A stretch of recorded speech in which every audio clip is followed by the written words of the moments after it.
Hello and good day all, this is Healing29 back again for manga I have recently read through, and this is manga that I've read between December 2024 into January 2025.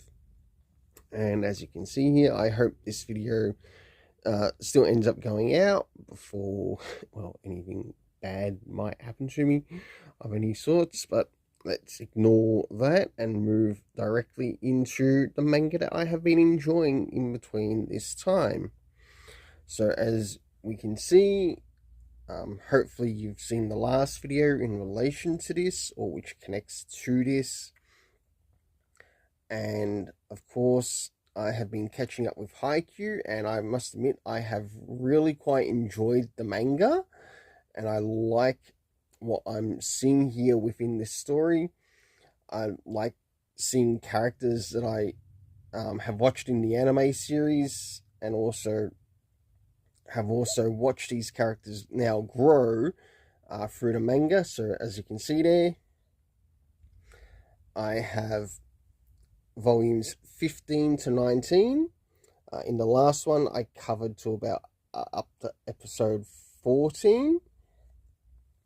So with this one, they're starting to get back into training again, and they're preparing for like the next lot of events that will be occurring sports-wise in the world of volleyball. It's nice to see Shoyo, Tobiyama, including Nishinoya, and also some of the other characters that make up the series. Of course, we do get to see Oikawa and the other teams. Next, and for the overall rating for what I've read, I give it an 8 out of 10. Next is Bungo Stray Dogs. Now, I have tried watching Bungo Stray Dogs, and I've gotten to about the 3rd episode. But reading through the manga, I think it's actually helped me get a little bit more interest in like checking out more of the anime. But until then, it will probably be a while before I get back into the anime because of, at the present time, just some issues with the internet. Hopefully, when those issues are fixed up, I'll be able to get back into watching the series. It follows the character known as Atsushi, who we learn is like a type of a wereline. He ends up getting caught up with a bunch of misfits in their own right, who also have their own special abilities. Now, what I can say is, one thing I do like that I have learned about this series is that it also includes characters that are sort of like set from a certain time period, such as H.P. Lovecraft, a list of other characters as well.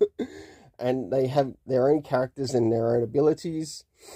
And no doubt we will have like even Charles Dickens, and goodness knows who else is going to turn up in this series. So in that, it's a bit of a parody of sorts on history, but also bringing in special abilities with each character, to which one person is sort of like really good at calculating situations. We've got another person known as Dazai, who's immortal. It is surprisingly pretty good, and I'd like to get more volumes of this. And for the 10 volumes that I have read here so far, we do get to see the Port Mafia, along with like other characters that play a part within the series. I don't want to give away any spoilers, but that's just mentioning some of the groups that turn up in here, and also their investigations, and also jobs that they're asked to do. So for it, I give it an 8.5 out of 10. Hopefully, it might also improve when I watch more of the animated series. Of course, catching up with a series that I have also watched the anime series of, and that is The Girl I Like Forgot Her Glasses, Volume 11. Hopefully, soon I'll be able to get a hold of Volume 12. For that, I give an 8 out of 10. Next is Flying to the Moon, which follows Nasa Sakasa and his wife as well. And this is actually a really nice slice of life story. And in these particular volumes, we find Nasa finally learns that his wife is actually immortal, and she's wanting to get Nasa to sort of like try to help her regain her mortality. And of course, we do get a bit of a glimpse to her past, but also a glimpse to what is happening in the present. And it's really nice to see, like, with some of the investigations that he's doing to try to help his wife, realizing that she is actually way older than him. But it's still a great, I guess, romantic love story. And I like the way how this story has been executed. It needs another season, as in, it needs another season. For this, I'm giving it an 8.5 out of 10 for all the volumes that I have here. So from volumes 23 to 26. Next is some One Piece related stuff. So these are basically sort of like side stories and one-shots of, in a way. And reading the Sanji one, I really enjoyed that. I give it an 8 out of 10. I enjoyed what they did in the live action for Sanji. And he is one character that I have come to like. And probably Zoro as well. And of course, we have one focused on One Piece, the character of Ace, so Luffy's brother. It was really nice to actually read through this and actually finally get into a little bit more depth into starting something One Piece related. I do have the first box set, but it's probably going to be a while before I reach that box set. So if I'm going to make my start, it might as well be here. Next is the Great Yokai War. Oh my goodness. This is a very interesting series. And in it... Oh, and I forgot the ratings for those One Piece volumes, to which I give an 8 out of 10. Next is the Great Yokai War, to which we have the characters known as K and Dai. I think it's only 3 volumes anyway. We do learn that K and Dai have lost their father, and K sort of like blames his younger brother Dai for the events. And with the story that pans out,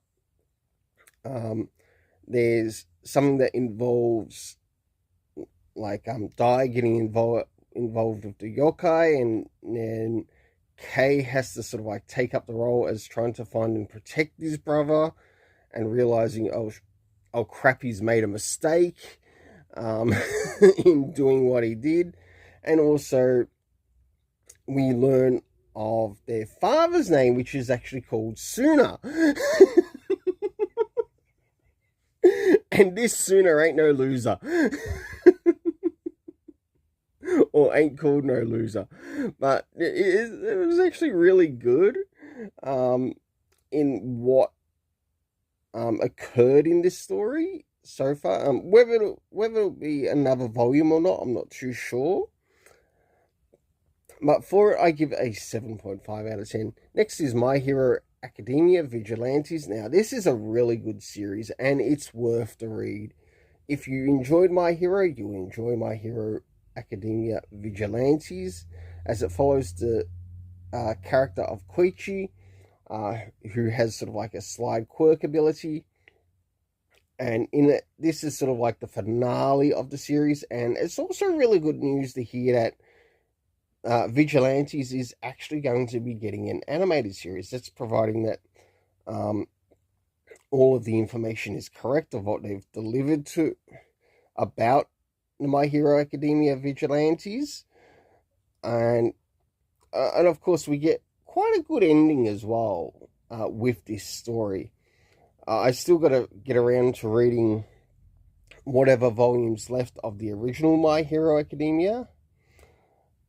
So for this, I give it an 8.5 out of 10. Next is Demons of the Shadow Realm, which follows the characters of Yuru and Asa. And in this one, we have Asa sort of like following up a lead on a fake Asa, which reminded me of a story in Full Metal Alchemist. Now, the person who does work on this